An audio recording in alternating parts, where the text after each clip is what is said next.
What's up? What's up? What's up? What's up? What it do, good people? It's your girl KB. It's 5:22 in the a.m. It's Thursday, February 9th, and I'm off to a late start, man, which upsets my structure. You know, being off to a late start imposes on my rigidity. No, I'm the type of personality that needs planning to be spontaneous. So I can laugh at myself when it comes to,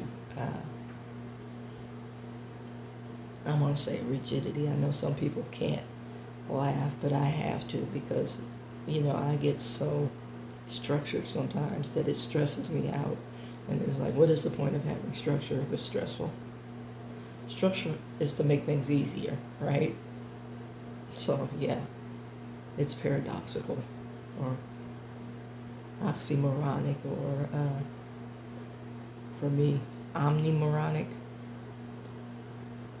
But I digress. Let me get into this reading. It's from Alcoholics Anonymous, and it's from the Daily Reflections. And I like it because it relates to a spiritual concept. Sometimes I share that I struggle with AA and NA because it compartmentalizes God. We're only spiritual when we're doing X, Y, Z, and that frustrates me sometimes. But again, I digress. Today's reading is Getting the Spiritual Angle. It says, how often do we sit in AA meetings and hear the speaker declare, but I haven't gotten the spiritual angle? And I also share that I like to make these readings more everyday and relatable.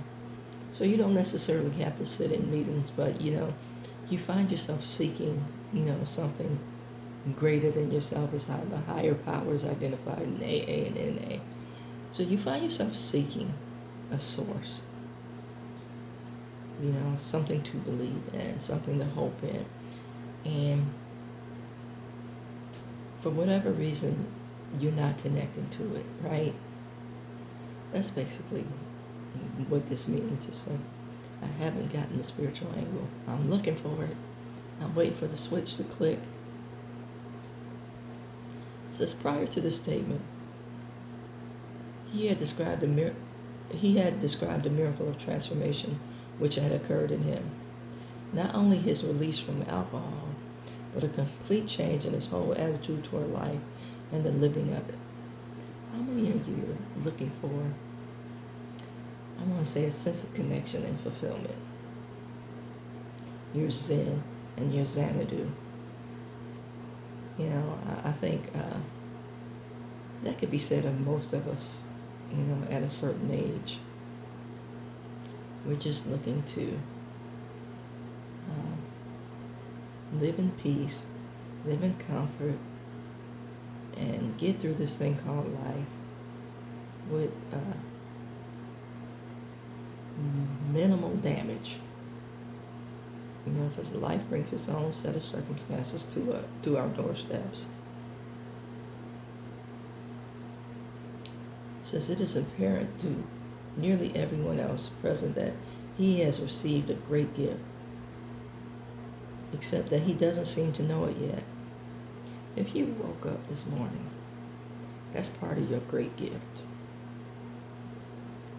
Let's just start with gratitude. Things will be revealed when you can be content with what's going on in the present. That's why staying in the moment is important. What's going on? We have this thing, when somebody's getting amped up, we have this thing called a grounding exercise. So we redirect the conversation to the immediate situation. It's like, look around you. What do you hear?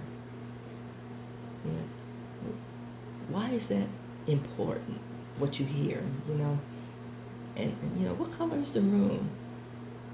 Do you find peace in this room? Is there a sense of connection? Yeah, and then we position people in certain ways to make them feel that sense of connection. Like if your chair has armrests, hey, just sit and just relax for a minute. Let your arms droop, let your neck down. We do things like that in this line of work to just kind of diffuse the situation, and so we can redirect the conversation. And, we need to reset our lives like that. Explore why certain things are important and why you believe they're important. We always stop at the superficial. When I'm training counselors, I tell them there's always a question behind the initial question. Yes, the initial question will answer a basic need. We do what's called motivational interviewing, when we ask open-ended questions and let the client fill in. But like I said, there's always a question behind the question. How do you feel about that? And you get the response. Okay. So I give you a response. So did that work for you? Next question. You get a little bit more. Why do you feel it worked or didn't work? Well, I imagine that to be quite complicated. How did you make it work for you? So you start breaking it down into bite-sized pieces to bring that person into the knowledge of themselves and how they operate. And there are always going to be those people, and you can tell the amount of damage or the amount of trauma that has been done to them by how adept they are at avoiding the questions. And, in a spiritual realm, I kind of equate that to like an exorcism. Think about it. Okay, so now we've acknowledged that there's a demon, right? We've acknowledged that there's a spiritual force that's holding something back. So then you start addressing it. And they start trying to figure out, well, what do you want with me? Why are you calling me out? No, I'm comfortable here. And not really comfortable, I own this. This is the thing that I have control over. For me, for years, it was rage. And to have control over rage sounds crazy, right? Because rage means you're out of control. Now, controlled rage is like a flamethrower. You know that it's going to do damage. Right? And you think it's targeted. But once things start to burn, it's not a controlled burn. So now we're running around stomping out the fringe.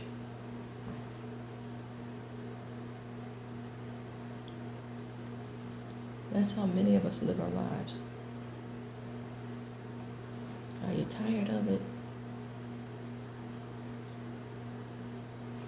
Are you willing to sit for that aha moment? When you call that demon out, are you prepared to do battle? Because it doesn't want to give up its home.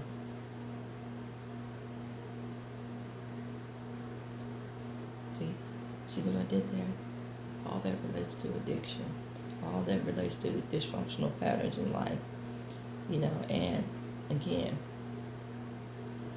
our ability to adapt to the chaos, even though we know it's chaotic. Are you willing to address those things? And then,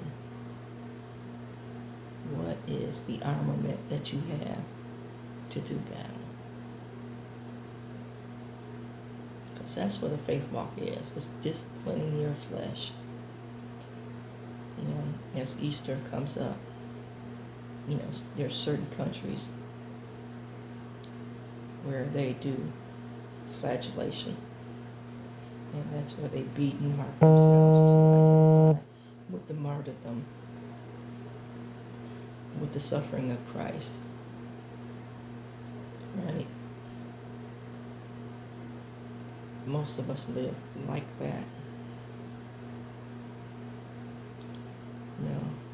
You can identify with the sufferings without the beat. Life has its own set of circumstances, as I said before. It's a matter of disciplining your thoughts not to give in to those circumstances, not to give in to the king. If you think about Daniel in the lion's den, if you think about Jonah in the belly of the fish, if you think about the disciples singing in prison, that's discipline. That is discipline. And knowing that you have that inside of you, you just have to learn how to tap into it, is another thing to be grateful for. Amen. Attitude of gratitude goes a very long way.